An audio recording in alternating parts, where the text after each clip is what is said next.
ऐसे क्वेश्चन तो आपने देखे होंगे कि एक बंदा ए है, ये एक काम को 6 दिन में कंप्लीट कर रहा है, और बंदा बी है, ये एक काम को 5 दिन में कंप्लीट कर रहा है। तो दोनों मिलके कितने दिन में ये काम कंप्लीट करेंगे? या आपने देखा होगा कि ए और बी मिलके एक काम को 10 दिन में कंप्लीट कर रहे हैं, बी अलोन इस काम को या ए अलोन इस काम को 5 दिन में कंप्लीट कर रहा है। तो ए अलोन इस काम को कितने दिन में कंप्लीट करेगा? कुछ समझ आया हम क्या पढ़ने वाले हैं? तो गाइस आज हम पढ़ने वाले हैं टाइम एंड वर्क, और मैं आपको टाइम एंड वर्क का पूरा कंसेप्ट जो है वो क्लियर करके दूंगा ताकि एग्जाम में आपको कोई प्रॉब्लम ना हो। तो गाइस वेलकम है आप सबका हमारी चैनल पावर नॉलेज पे। तो चलिए टाइम एंड वर्क शुरू करते हैं। तो गाइस यहां देखना, मान लीजिए ए एक काम को एक दिन में, मान लीजिए ए एक दिन में 4 यूनिट्स काम कर रहा है। क्लियर? 4 यूनिट्स मतलब ये 4 टेबल्स बना रहा है, या जो भी 4 चेयर्स बना रहा है, या 4 ब्रिक्स बना रहा है। तो एक दिन में ए जो है वो 4 यूनिट्स काम कर रहा है, और बी जो है, बी एक दिन में 2 यूनिट्स ही काम कर रहा है। क्लियर? यानी कि एक दिन में ए कर रहा है 4 यूनिट्स काम, और बी जो है वो एक दिन में 2 यूनिट काम कर रहा है। यानी कि बी जो है वो एक दिन में ए से कम काम करता है। क्लियर? तो मैं आपको पूरे चैप्टर का निचोड़ बता रहा हूं, यहां पे आप बने रहिए हमारे साथ, देखते रहे हमारा वीडियो। तो ए जो है 4 यूनिट्स काम करे, तो इसका मतलब ये है कि ए का काम जो है वो ज्यादा है। तो अगर हम 2 दिन का काम निकालेंगे तो वो 2 दिन में कितना काम करेगा? तो 8 यूनिट्स काम करेगा। और बी जो है, बी 2 दिन में कितना काम करेगा? तो वो होगा 2 दिन में बी करेगा 4 यूनिट्स काम। यानी कि अगर हम टाइम को बढ़ाएं भी, यानी कि यहां पर एक चीज क्लियर कर सकते हैं आपको कि ये जो है कि एक दिन में 4 यूनिट्स काम हो रहा है एक ही दिन में। यानी कि टाइम मान लीजिए ये एक एक घंटे में एक चेयर बना रहा है, और ये भी उसी 4 घंटे में काम कर रहा है। लेकिन इसका मतलब यह है कि ये 2 घंटे में एक चेयर बना रहा है, या 2 घंटे में ये एक टेबल बना रहा है। इसका मतलब क्या है कि ये जो बंदा है ये थोड़ा लेजी है। क्लियर? यानी इसका मतलब ये है कि ये कम टाइम में काम कर रहा है, सॉरी ज्यादा टाइम में ये काम कर रहा है, और ये बंदा जो है ये कम टाइम में ज्यादा काम कर रहा है। यानी कि इसको भी हमने दिए 4 घंटे, इसको भी 4 घंटे दिए दिन में। तो ये कर रहा है 4 घंटे में 2 यूनिट्स काम, और ये कर रहा है 4 यूनिट्स में 4 यूनिट काम। यानी कि ये काम ज्यादा कर रहा है कम टाइम में, और ये ज्यादा टाइम में कम काम कर रहा है। तो इसका क्या मतलब है? यानी कि यहाँ पे लेस टाइम है लेकिन वर्क ज्यादा है, सो मोर वर्क। और यहाँ पे टाइम ज्यादा है यानी कि मोर टाइम, लेकिन वर्क जो है वो कम है, सो लेस वर्क। तो इसका क्या मतलब है? यानी कि टाइम एंड वर्क जो है दे आर इनवर्सली प्रोपोर्शनल, यानी कि इनके बीच में इनवर्स रिलेशन है। दैट मीन्स कि वर्क और टाइम के बीच में इनवर्स रिलेशन है। यानी कि अगर किसी बंदे को टाइम ज्यादा लग रहा है तो काम कम हो जाएगा, जो यहाँ पे है। अगर किसी बंदे को टाइम कम है तो यानी कि कम टाइम में ज्यादा काम हो रहा है। क्लियर? या इसको मैं आपको ऐसे भी समझा सकता हूं। मान लीजिए अगर मैं नीचे जो है वो मैं ज्यादा रखूंगा, यानी कि फॉर एग्जांपल 1 और 2 इनमें से ज्यादा कौन है? 2। अगर मैं इसको ज्यादा रखूं नीचे तो 1/2 जो है ये 0.5 निकल के आएगा, यानी कम निकला है। अगर मैं अब 1 को 1 से डिवाइड करूं, यानी एक काम को इससे मैंने डिवाइड किया, अब मैं इसी काम को 1 से ही डिवाइड कर रहा हूं, तो इसका मतलब ये 1 निकल के आया। यानी कि अगर मैं नीचे ज्यादा रख रहा हूं तो ऊपर यानी कि रेशो जो है वो कम निकल के आ रहा है। अगर मैं नीचे कम रख रहा हूं तो रेशो ज्यादा निकल रहा है। इसी का मतलब होता है इनवर्स, यानी कि अगर ये ज्यादा है तो ये कम आएगा, और अगर ये कम है तो ये ज्यादा है। तो दैट मीन्स वर्क और टाइम जो है इनके बीच में इनवर्स रिलेशन है। ये पूरा कंसेप्ट आपको क्लियर हो गया? ये पूरा जो मैं आपको सिखा रहा हूं ये पूरे चैप्टर का जो है वो पूरा निचोड़ है। क्लियर? अब मैं आपको एक और पॉइंट सिखाने जा रहा हूं। अब जो मैं आपको पढ़ाने जा रहा हूं वो है इफिशिएंसी, यानी कि क्षमता। और इफिशिएंसी क्या होता है? वर्क और इफिशिएंसी एक ही चीज है। जैसे मान लीजिए मैंने जो अभी एग्जांपल ली थी कि ए जो है वो एक दिन में 4 यूनिट्स काम कर रहा है, और बी जो है वो एक ही दिन में 2 ही यूनिट काम कर रहा है। तो इसका क्या मतलब है कि ए जो है इसकी इफिशिएंसी जो है वो बी से ज्यादा है। और कितनी ज्यादा है? 4 - 2 दैट इज 2, यानी कि इसकी इफिशिएंसी ज्यादा है, यानी कि ए की इफिशिएंसी ट्वाइस बी है। ऐसे यूजुअली आपको क्वेश्चंस भी होंगे कि ए की एफिशिएंसी जो है वो ट्वाइस बी है, या ट्वाइस ए से ज्यादा काम कर रहा है तो फाइनल उनका काम निकालना होगा। तो यहाँ पे मैं आपको सिखा रहा हूँ एफिशिएंसी। तो इसका मतलब यह है कि ए की जो एफिशिएंसी है वो बी से दुगना है। क्लियर? यानी कि अब इसकी एफिशिएंसी ज्यादा है, अब इसकी वर्क भी ज्यादा है, टाइम कम है। मैंने आपको अभी बोला कि लेस टाइम में ज्यादा काम हो रहा है, लेकिन अब इसकी एफिशिएंसी भी ज्यादा है, तो इसका मतलब एफिशिएंसी और वर्क डायरेक्टली प्रोपोर्शनल है, यानी कि efficiency is directly proportional to work. लेकिन यहां से वर्क जो अभी मैंने आपको बोला वो इनवर्सली प्रोपोर्शनल टू टाइम है, तो इसका मतलब एफिशिएंसी भी इनवर्सली प्रोपोर्शनल टू टाइम है, यानी कि इसकी एफिशिएंसी ज्यादा है तो कम ही टाइम लगेगा इसको। अब इसकी एफिशिएंसी जो है वो कम है as compare to a, less efficiency है, ये काम भी कम कर रहा है और टाइम इसको ज्यादा लग रहा है, तो ज्यादा टाइम में कम एफिशिएंसी और कम टाइम में ज्यादा एफिशिएंसी। पॉइंट क्लियर हो गया? तो एफिशिएंसी और वर्क जो है उनका जो रिलेशन है टाइम के साथ वो इनवर्स रिलेशन है। क्लियर हो गया ये पॉइंट? सो गाइस ये जो है अगर आपको ये चीज समझ आ गई हो तो गाइस आप यकीन जानिए अब आपको जो भी क्वेश्चन पूछा जाएगा वो आप इजीली कर सकते हैं। लेकिन उससे पहले मैं आपको एक और पॉइंट सिखाने जा रहा हूं। तो गाइस अब मैं आपको एक फॉर्मूला और एक शॉर्ट ट्रिक भी बताने वाला हूं जिससे आपके बहुत सारी क्वेश्चंस जो है वो सॉल्व हो जाएंगे, लेकिन ये आपको कोई नहीं बताएगा। क्या है वो? देखो मैं एक फॉर्मूला लिखने जा रहा हूं, मैं ऐसे लिखूंगा M D T upon W. समझ नहीं है ना क्या है? एम जो है ये है नंबर ऑफ पर्सन, ठीक है, जितने भी बंदे काम कर रहे होंगे। D means number of days, कितने दिन उनको लगते हैं, और टी है टाइम, यानी कितना टाइम उनको, कितने आवर्स लगते हैं, ठीक है। और डब्ल्यू जो है वो है वर्क। क्लियर? ये होता है बराबर, अगर हम इसको M1 रखेंगे, इसको D1, इसको T1 और इसको W1, और यहां से मैं लिखूंगा अब वापस M2 D2 T2 divided by W, लेकिन इसको 2 रखेंगे। क्लियर? तो दैट मीन्स फॉर्मूला इजी है, number of persons, days, time और वर्क। Clear guys? तो ये चीज अगर आपको याद रहती है तो मैक्सिमम क्वेश्चंस इसी बेसिस पे होते हैं, और ये आपको यूज करना पड़ेगा क्वेश्चंस में। आपको नंबर ऑफ पर्सन या नंबर ऑफ जितने भी डेज होंगे या टाइम या वर्क तो सेम ही होता है, तो फिर इसको इक्वेट करना पड़ता है इक्वेशन को। तो मैं आपको सिखाऊंगा कैसे हम इस इक्वेशन को यूज करेंगे क्वेश्चंस में, ठीक है। तो फिलहाल आप ये चीज याद रखेंगे। Clear guys? एक मेन पॉइंट आपको बताने जा रहा हूं। अगर एक पर्सन है वो एक काम को 10 दिन में कंप्लीट कर रहा है, यानी कि 10 दिन में ये एक काम को कर रहा है, और बी जो है, या चलिए मुझे बताइए अगर ये 10 दिन में एक काम कर रहा है तो एक दिन में कितना काम करेगा? हो गया 1/10। बात समझ आई?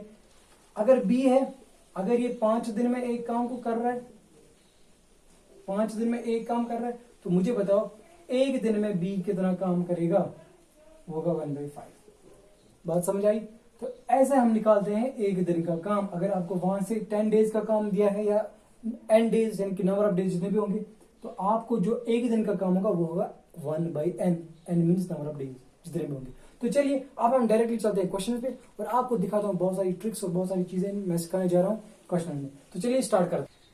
गाइस ये हमारे पास पहला question, 5 men can complete a piece of work in 24 days. In how many days will 12 men can complete the same piece of work? तो जो मैंने आपको अभी जो फॉर्मूला बोला M1 B1 का, तो वो आप देखेंगे कितना यूजफुल होगा इसमें। 2 सेकंड में ये वाला क्वेश्चन हो जाएगा आपका। देखिए क्या करना है, 5 मैन एक काम को 24 डेज में कंप्लीट कर रहे हैं, यानी एक काम। क्लियर? इक्वल टू, यानी कि अब हम फॉर्मूला यूज करने वाले कौन सा? M1 D1 T1 divided by W1। तो यहाँ पे हमें टाइम नहीं दिया गया तो वो वाला हम नहीं लेंगे, तो हम इतना ही फॉर्मूला लेंगे M1 D1 by W1। So M2 है 12, यानी कि 12 मैन। D2 हमें निकालना है, यानी कि number of days in how many days divide by same piece of work, यानी कि पीस ऑफ वर्क सेम है, यानी कि 1। क्लियर? यहाँ पे W लिख सकते हैं, यहाँ पे भी W लिख सकते हैं, तो ये फिनिश हो जाएगा यहाँ से। क्लियर? वैसे भी ठीक है। अब 5 × 24 जो है, अब हमें D2 निकालना है, इसके साथ 12 मल्टीप्लाई है तो वो यहाँ नीचे आ जाएगा।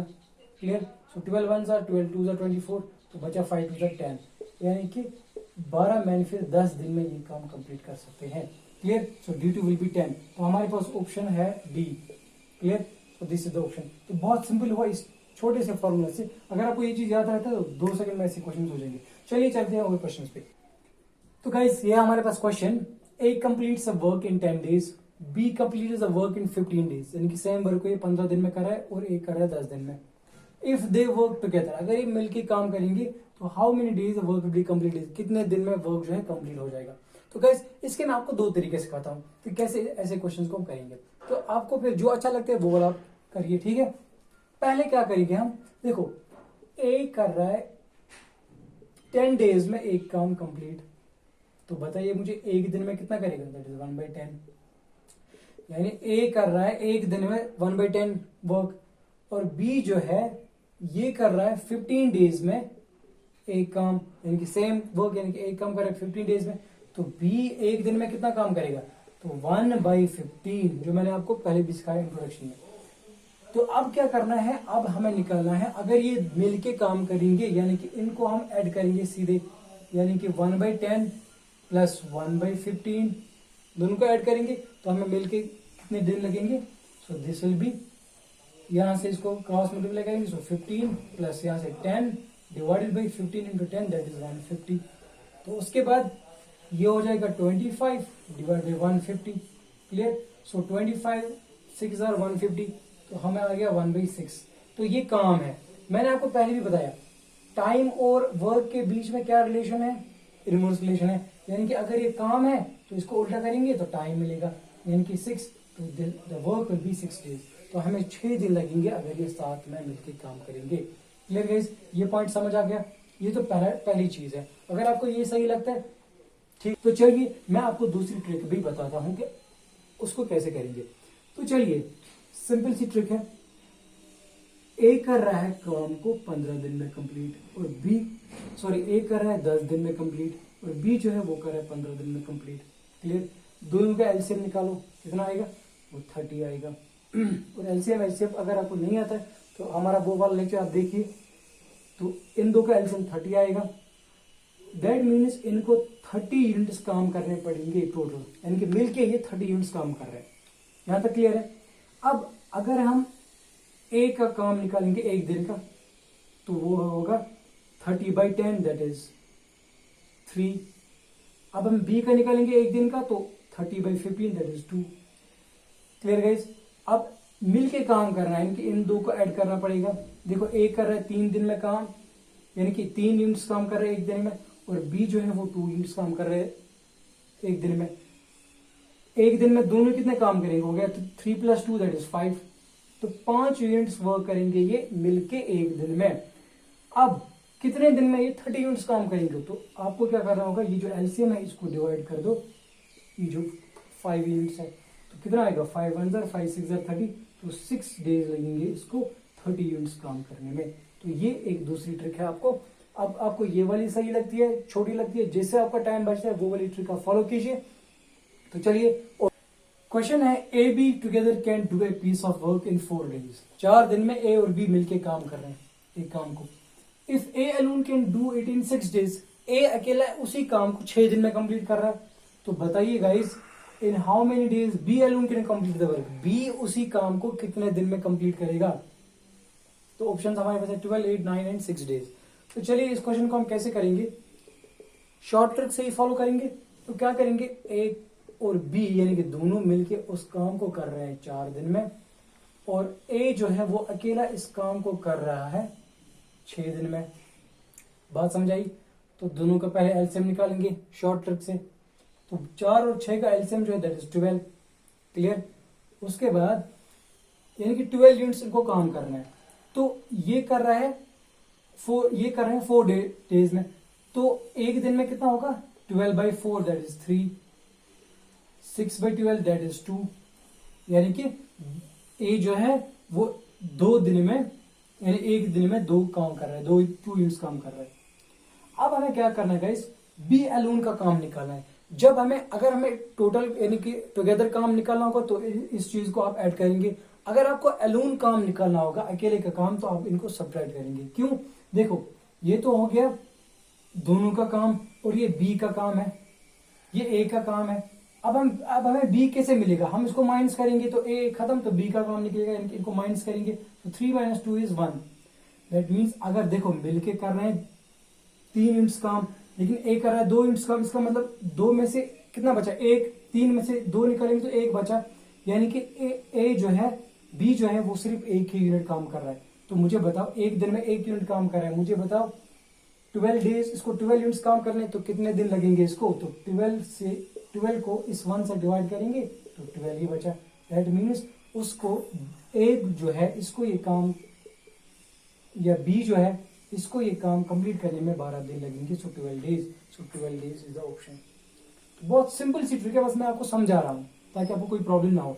सिंपल सा, ए बी का जो काम है वो 4 डेज में कंप्लीट हो रहा है, ए 6 डेज में कंप्लीट कर रहा है। दोनों का एलसीएम निकालेंगे और फिर इस एलसीएम को पहले इससे डिवाइड करेंगे, फिर इस एलसीएम को इससे डिवाइड करेंगे। अब एलून काम निकालना है तो इन दो को माइनस करना है, जो यहाँ पे बचता है उसको उससे इस एलसीएम को डिवाइड कर दो, that will be the answer. Clear? Question is asking, एक और क्वेश्चन हमारे पास है, A can do a piece of work in 8 days. A एक काम को 8 दिन में कंप्लीट कर रहा है, बी उसी काम को 10 दिन में कंप्लीट कर रहा है, और सी जो है उसी काम को 20 दिन में कंप्लीट कर रहा है। In how many days A B C together complete the work. तो ए बी सी मिलके कितने दिन में यही काम कंप्लीट करेंगे। तो चलिए सिंपल सा, इतना बड़ा क्वेश्चन इसको हम 2 सेकंड में सॉल्व करते हैं। चलिए देखते हैं सिंपल सी ट्रिक से कैसे इसको सॉल्व करेंगे। देखो ए जो है ये इस काम को 10 दिन में कंप्लीट, 8 डेज में कंप्लीट कर रहा है। तो गाइस ए कर रहा है 8 दिन में कंप्लीट, और बी जो है वो इस काम को 10 दिन में कंप्लीट कर रहा है, और सी जो है इसी काम को 20 दिन में कंप्लीट कर रहा है। क्लियर? अब हम क्या करेंगे, इन तीनों का एलसीएम निकालेंगे। तीनों का जो एलसीएम निकलेगा वो निकलेगा 40। क्लियर? 40 निकलेगा एलसीएम तीनों का। अब हम देखेंगे कि ए जो है एक दिन में कितना काम करेगा। 40/8 that is 8 5 jar 40, 10 4 jar 40, 22 jar 40। इसका मतलब ए जो है एक दिन में 5 यूनिट्स काम कर रहा है, बी कर रहा है 4 यूनिट्स काम, और सी जो है वो 2 ही यूनिट्स काम कर रहा है एक दिन में। क्लियर? अब हमें क्या निकलना है, मिलके कितना काम कितने दिन में काम कंप्लीट करेंगे। मैंने आपको पहले भी बोला जब आपको टुगेदर काम निकालना होगा तो इसको आप प्लस करेंगे, तो इनका जब हम प्लस करेंगे so this will be 5 + 4 + 2 that's 11। Clear? अब हमें क्या निकला, मिलके काम करना है। देखो मिलके ये काम कर रहे हैं, टोटल यूनिट्स कर रहे हैं 40, मिलके कर रहे हैं 11 यूनिट्स पर डे। तो कितने दिन में, 40/11 डेज में ये जो है पूरा काम कंप्लीट करेंगे। यानी 40 को इस 11 से डिवाइड करना है तो हो गया आपका आंसर। लेकिन ऐसा तो आपका आंसर कोई है ही नहीं ना। देखो अब हमें क्या है, नीचे तो 11 है, पहले हम चेक करेंगे कि इनमें से 40/11 कौन सा है। देखो पहली जो फ्रैक्शन है इट इज 3 मिक्सड 7/11, तो इसको 3 × 11 करना है, प्लस करना है 7 / 11। तो 3 × 11 इज 33 + 7 / 11, सो दैट इज 40/11। सो इसका मतलब पहला ही इसका सही ऑप्शन है। क्लियर? अगर ये नहीं होता तो फिर आपको यहां से चेक करना था कौन सा इसका ऑप्शन है। क्लियर? तो ये आपका क्वेश्चन था सिंपल सा, इतना बड़ा क्वेश्चन था जिसको हमने सिंपल सी ट्रिक से सॉल्व किया। Clear guys? तो ये हो गया आपका ये वाला क्वेश्चन। तो गाइज ये था आज का हमारा लेक्चर टाइम एंड वर्क पे। तो अगर आपको गाइज ये वीडियो हमारा अच्छा लगता है तो गाइज प्लीज हमारी वीडियो को लाइक जरूर करें, शेयर करें, और प्लीज चैनल को सब्सक्राइब करना ना भूलें। तो गाइज अभी और भी इस पे लेक्चर्स आने वाले हैं, और भी बहुत सारे टॉपिक्स अभी आने वाले हैं। तो प्लीज तब तक के लिए हमारे साथ बने रहे, हमारी वीडियोस को बहुत ज्यादा शेयर करें। Thank you very much.